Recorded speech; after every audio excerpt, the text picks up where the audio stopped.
Hello, this is Kinninigan from RagingReptilian.com. So I had a few of my subscribers ask me who Cthulhu was. This was in response to some t-shirts I just made up, some snarky t-shirts, and this is an octopus telling a diver, "Excuse me, sir, do you have a minute to talk about our Dark Lord and Savior Cthulhu?" Hopefully by the time I'm done this lecture, you'll look at this meme like I do and realize there might be more truth in this than most want to admit.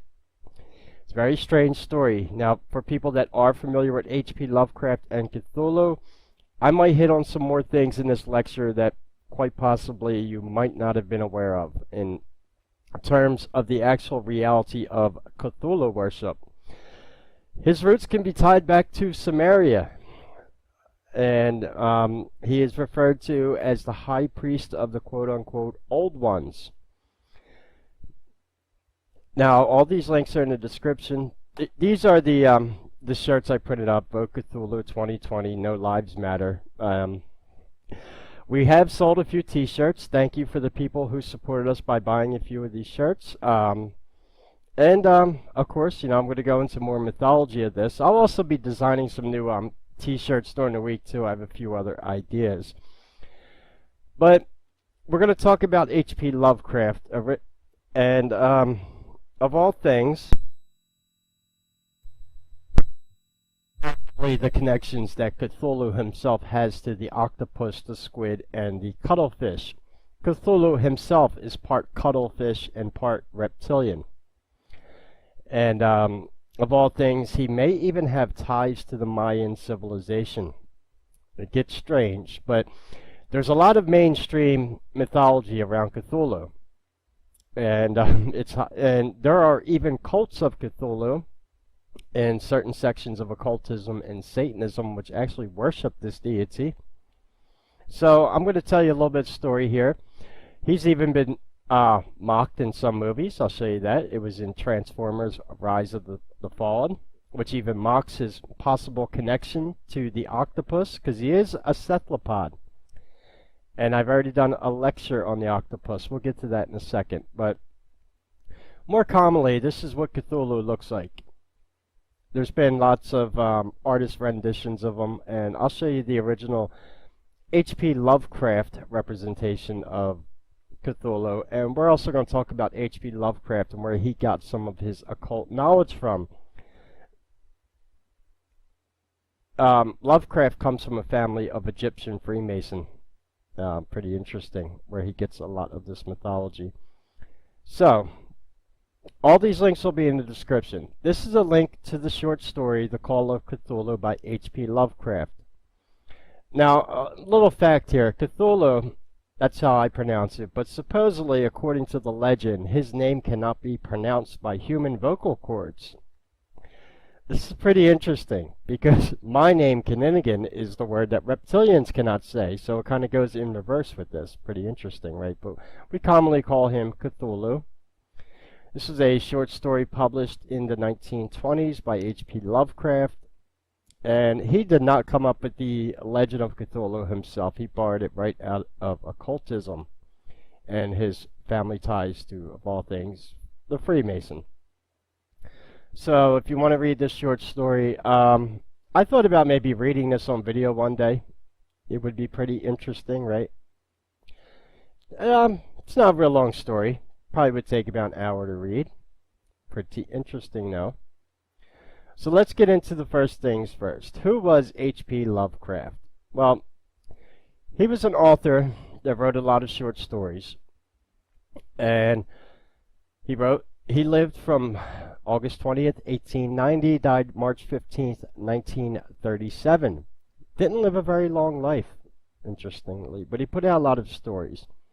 Besides The Call of Cthulhu, he also put out a story called The City with a Thousand Pillars, and of all things, that involved a underground reptilian city.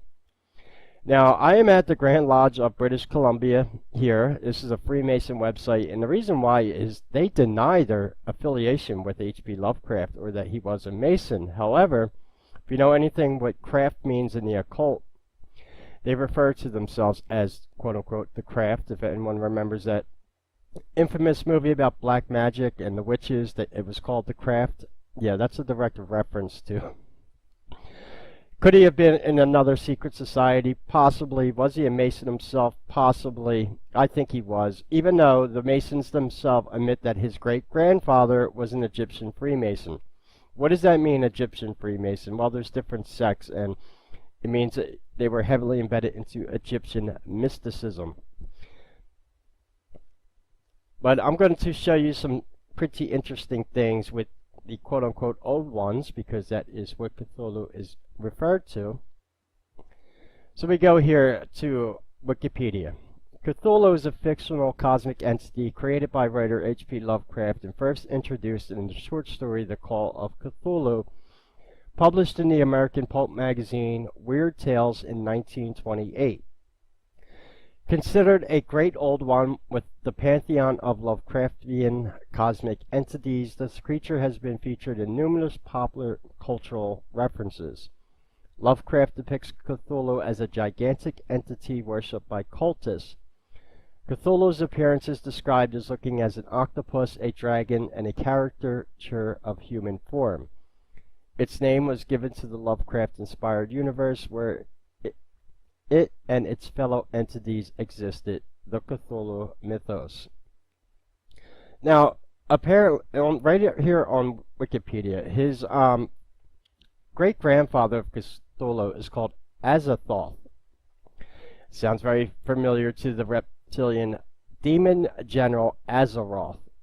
So there's huge red flags in here for some of the names, and a lot of these names are hijacked right out of Sumeria. Now this gets interesting. This is the actual depiction of Cthulhu, and this is going to come a little important into the Mayan mythology of this, because the story is going to get quite strange, believe me. This was done the 11th of May, 1934. There goes H.P. Lovecraft's signature, and this was his representation of him. Being, you see the scales, not really a great artist, but, you know, he's obviously part cuttlefish and part reptilian. And the wings, I believe, are symbolic of him coming from space. Things get very weird here. Now, just follow with me. Now, how stuff works. The real cult of Cthulhu. Yes, there are real cults around the world that worship this deity. I'm not going to be reading the whole articles here, but all the links are in the description. In Lovecraft's fiction, the various cults worshiping Cthulhu usually consist of primitive or secluded groups of people who either believe that Cthulhu will usher in an era of chaos and uninhibited violence, or that he will wipe out all humanity, but will thoughtfully kill off the cult quickly and relatively painlessly. Either way, the return of Cthulhu, for most people, is a thought of a bad thing. Hence, the ushering in of the New World Order. Cthulhu is going to rule you. He's going to rise from the water for the New World Order. No, I'm not really a rapper, right? It sounds strange, but over the years there have been a few small cults that have actually formed around the Cthulhu mythos. Some of these cults combine Lovecraft's mythology with other beliefs like Satanism, while others seem to accept that Cthulhu and his brethren are fictional but subscribe to the philosophy that those fictional beings represent. There are also several Lovecraft fan organizations that use the term Cult of Cthulhu to describe their group, though they are more about celebrating works of fiction than promoting a particular world view. Now, here's where things get very strange with Cthulhu. I just showed you him sitting on the step there from H.P. Lovecraft. This is a Mayan step pyramid. It was theorized by certain people, and there's a mystery around the Maya. We'll get to that in a second. The Maya civilization went out of existence, and it's a mystery. I would love to just make another video about the Maya themselves, because I'm waiting for this website to pull up here. Ancient Origins, yes. This is an article about the mystery of the Mayan civilization. I'll try to reload this page here, because the reason why the Mayan civilization is theorized went out of existence somewhere in the 1600s. They just disappeared off the face of the earth. Cthulhu, according to Mythos, is in a 500-year slumber in the Pacific Ocean now in a city called R'lyeh. I believe that's the... Come on, Ancient Origins, if you can't load this webpage. Anyway, I'll still put the link in the description. This is mainly about the Maya civilization. I know I work faster than my web browser does. The mystery of the lost culture of the Maya. It's long been theorized. Well, we already know that human sacrifice is going on in the Mayan civilization. But was the possibility that it was Cthulhu himself which sat above these step pyramids? This is my Brave browser blocking a lot of the ad scripts on this page. I know it's horrible. So the theory is that quite possibly when the Mayan civilization disappeared is the same time that Cthulhu went into his last 500-year slumber. He's said to be in a 500-year meditation in the Pacific Ocean, and he will rise when the alignments of the planets are right again, hence the ushering in of the New World Order, which is actually coming up pretty soon. And he kind of goes into the slumber at the same time that the Mayans disappear. Is it possible that he sat atop these pyramids demanding human sacrifice and was worshipped as a deity? Quite possibly. This is really frustrating. Alright, there we go. It loaded up. So that, the Mayan pyramids, these Mayan step pyramids, are pretty unique to this part of the world, obviously. What were they built for? Yeah, who built them and why were they built? It's my theory that quite possibly they were reptilian entities. Specifically, Cthulhu was being worshipped at these places. Now, in the Urban Dictionary here, Cthulhu, a character in Lovecraft's tale, the Call of Cthulhu is a monstrous entity which lies dead but dreaming in the city of R'lyeh, a place of non-Euclidean madness, presently and mercifully sunken below the depths of the Pacific Ocean. Cthulhu appears in various monster and demonic forms in early myths of the human race. Racial memory preserves him as humanity's most basic nightmare. Cthulhu is the high priest of the great old ones, unnatural alien beings who ruled the earth before humanity formed, worshipped as gods by some misguided people. It is said that they will return, causing worldwide insanity and mindless violence before displacing humanity forever. Also right here, his name is unpronounceable by human mouths. Pretty interesting, right? The city that he is slumbering in the Pacific Ocean is called R'lyeh, if I'm pronouncing that right, a city sunken under the waters of the Pacific Ocean. R'lyeh houses the Old One, Great Cthulhu, who lies dead but dreaming. When the stars assume the correct position, R'lyeh, remember these words are supposed to be non-pronounceable by human mouths anyway, so, who will rise above the water, but when the stars are not right, R'lyeh will sink once more. Interesting. Now, before I get into some of the more stranger aspects of this, I had some pics pulled up here. This is right from the Rosicrucians' own books. These are plates. I call them plates. This is from a book called The Secret Teachings of the Rosicrucians. I've made a video on these plates before. Some of the other plates that are in here are the schematics for Noah's Ark, which is not exactly what you think it is, the Knights of the Round Table, some high-level black magic casting symbols of the micro and the macros. But look at this entity they worship. This is Abrahas. And if you look at him, he's a very aquatic looking thing. He has these two snake-like legs, kind of like an octopus. And these are what the Rosicrucians worship. There's an idea in the occult that these people worship Lucifer and Satan. That is not even close. Lucifer is a representation of the planet Venus. These people worship the old ones, the old Sumerian Babylonian gods, Abrahas being one of them. These are the Gnostic gems. The Rosicrucians are a secret society within the Vatican. So I'll put this link in the description too. This is the Rosicrucians, their rites and mysteries, where you can read all the secrets of the Rosicrucians. And at the end, we have their plots. That was the Gnostic gems. And you see that entity right there. It looks kind of... Now, here's my conjecture on this. I've recently done a 2-hour lecture on the downfall of Atlantis and rise of Babylon. It is very well known that if you want to control a planet, you need to control the oceans. Not only do we have Cthulhu, which is kind of a semi-aquatic deity, we also get such mythos that comes out of Greece as the Kraken, the huge octopus.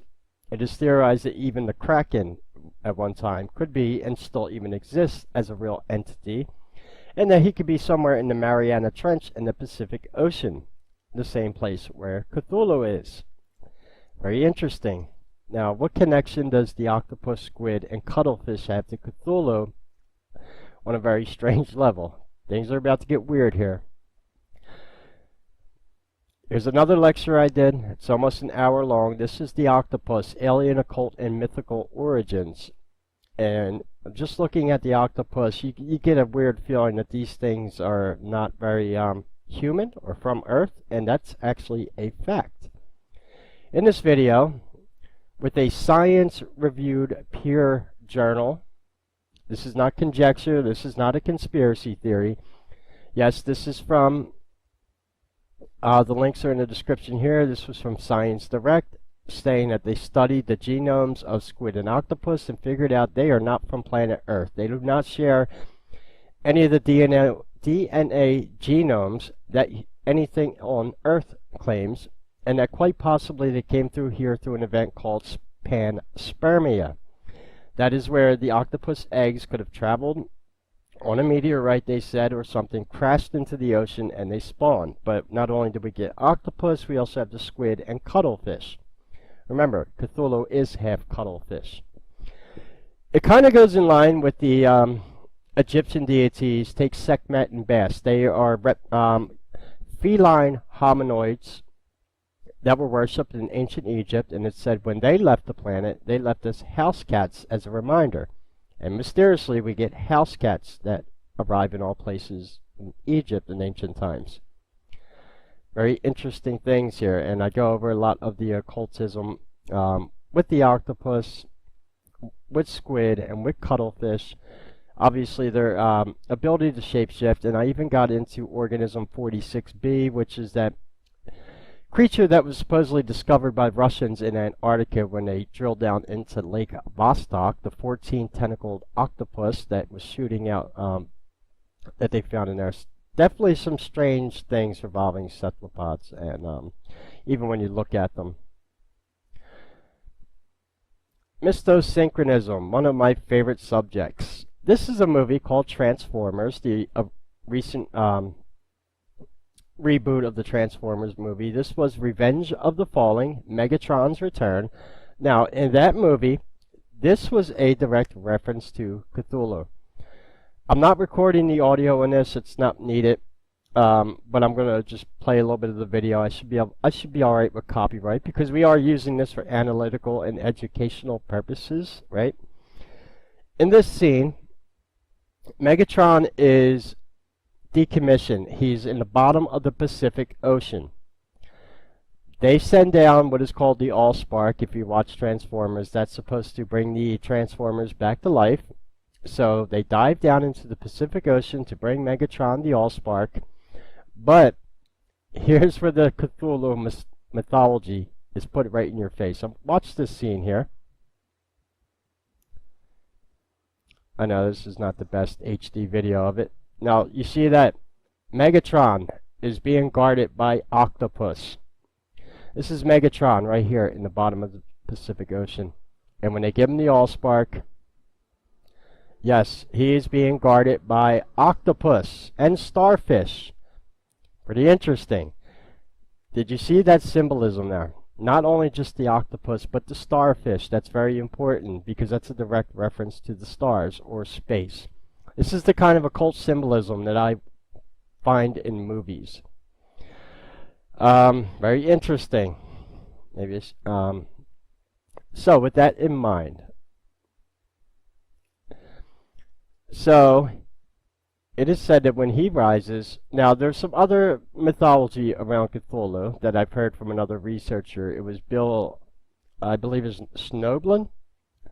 He was the one that claimed to be an ex-Freemason, high-level Satanist, but he came out of the organizations and supposedly found God and converted to Mormonism. I don't know. But look, some of these researchers give you half-truth and half-lies, even if they're not that credible. But one of the things that he had mentioned in his lectures before involving Cthulhu is that the Masons themselves believed, now I don't know how true this is, but it's still very interesting, that when Cthulhu rises from the Pacific Ocean, one of the reasons why the Church of Satan is located in San Francisco is for this reason. And not only when Cthulhu rises from the ocean to usher in the New World Order, he will demand human women, he will impregnate and spawn a race of hybrid children with, hybrid alien children. Pretty interesting. And he will rape these women in Masonic lodges. And not only that, he will demand human sacrifices. Very interesting. That ties in with the Lovecraft and his family having ties, of all things, the Masons. Now, so how true is all of this? Like I said, you go back, and even though as crazy as this stuff sounds, like I said with the Rosicrucians, them worshipping these half-aquatic looking deities known as the Abrahas, also known as Ons or Dagon. According to their own beliefs, it was these aquatic creatures that rise from the ocean to bring humans to a high degree of civilization. And like I said, in all reality, you need to control the oceans. So did Cthulhu, is he one of the old ancient Sumerian deities? Quite possibly. He's not full reptilian, but we don't know. He possibly brings octopus, squid, and cuttlefish here for a reason. Now remember one interesting thing about the Pacific octopus. If there were aquatic humanoids on the earth at one time, and yes there were, even according to Hindu mythology, the Naga, that video is on my channel if you look it up. I made a case that the Naga from Hindu mythology with the snake-looking bodies and the humanoid tops were probably not, they are not reptilians. They're in the Hindu pantheon, but quite possibly they were aquatic humanoids. And that snake-like tail was probably more of a fish tail.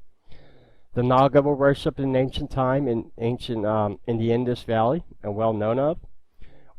What if the possibility of when the reptilians and the Alpha Draconian take over the planet, when the downfall of Atlantis, they bring such creatures as the Kraken and the Pacific octopus here, which can shapeshift and make themselves appear in any form they want, were quite possibly brought here to control the oceans.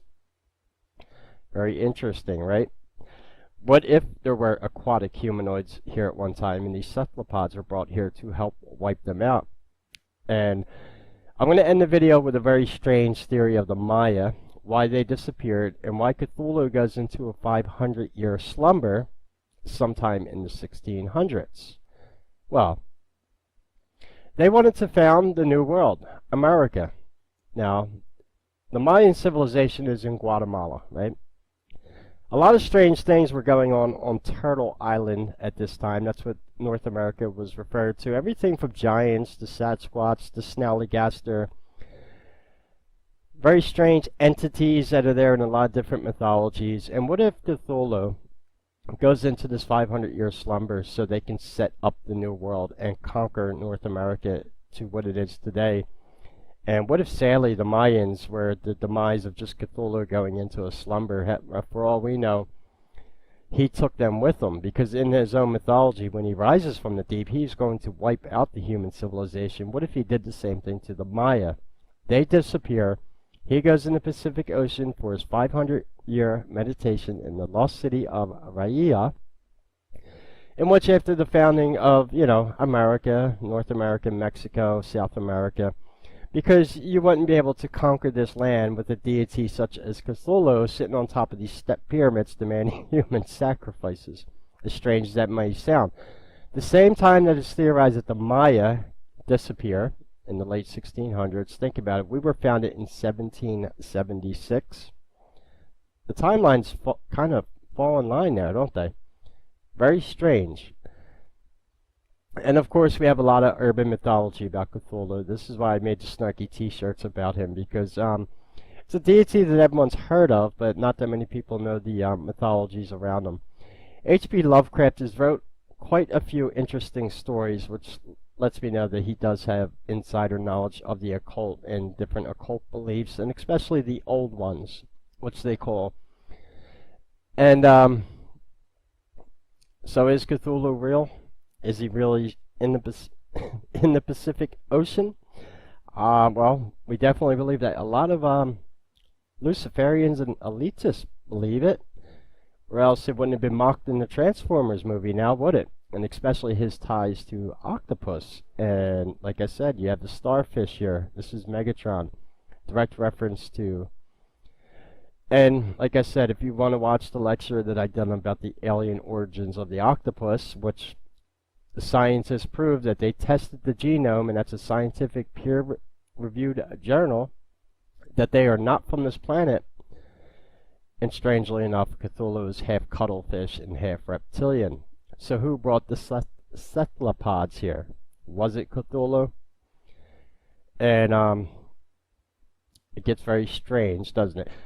Now he was also mocked in another movie, Davy Jones, Pirates of the Caribbean. Remember, he has the cuttlefish kind of face. That was another reference to Cthulhu. Although Cthulhu is a lot bigger than that, and the size that it's theorized that Cthulhu was, he quite possibly could have sat on top of these step pyramids demanding human sacrifice at this time, and was probably worshipped. Very interesting. Anyway, that's all my occult mythology of Cthulhu. Finding good information on him is very difficult, because I said a lot of the mythology is mixed in with urban legend, and a lot of it is just speculative, you know, or conjecture, which is nothing I mind doing on video. I try to make sense of a lot of these mythologies, but Cthulhu has always been fascinating, and he's highly well known. And usually when a mythology resonates with people like that, there's usually some kind of truth behind it now, isn't there? So, it's going to be all for this video. All my links will be in the description. Come back to this meme. Excuse me, sir, do you have a minute to talk about our Dark Lord and Savior Cthulhu? Well, I needed about a half hour, but I think I covered pretty much of it. Will he rise from the deep and usher in the New World Order? Well, only time will tell, right? And again, if anyone could help us out with donations on PayPal, cryptocurrency, through merchandise, all the links are in the description, also the Patreon. Also, we have sold a few Cthulhu shirts. Thank you. I've also listed these on Amazon and eBay, because that's a new option you're allowed to do at Teespring now. If anyone's interested, if you're a content creator and thinking about making t-shirts, when you make them at Teespring now, for a 50-cent fee, which ain't a lot of money at all, they will list your shirts on Amazon and eBay. So maybe we'll get some business on there. To some of my other subscribers who weren't aware of Cthulhu, I hope I was able to enlighten you. I highly suggest you read The Call of Cthulhu right here from H.P. Lovecraft. Fascinating short story.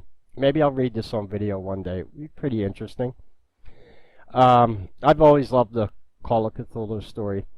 I actually am surprised, though, that as much as Cthulhu is mocked in the movies, why has no Hollywood producer made a Cthulhu movie?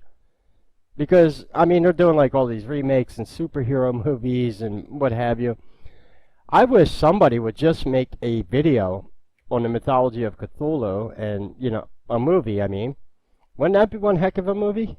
Cthulhu rising from the deep, and human civilization having to destroy Cthulhu before he destroys mankind. That would be a fascinating movie.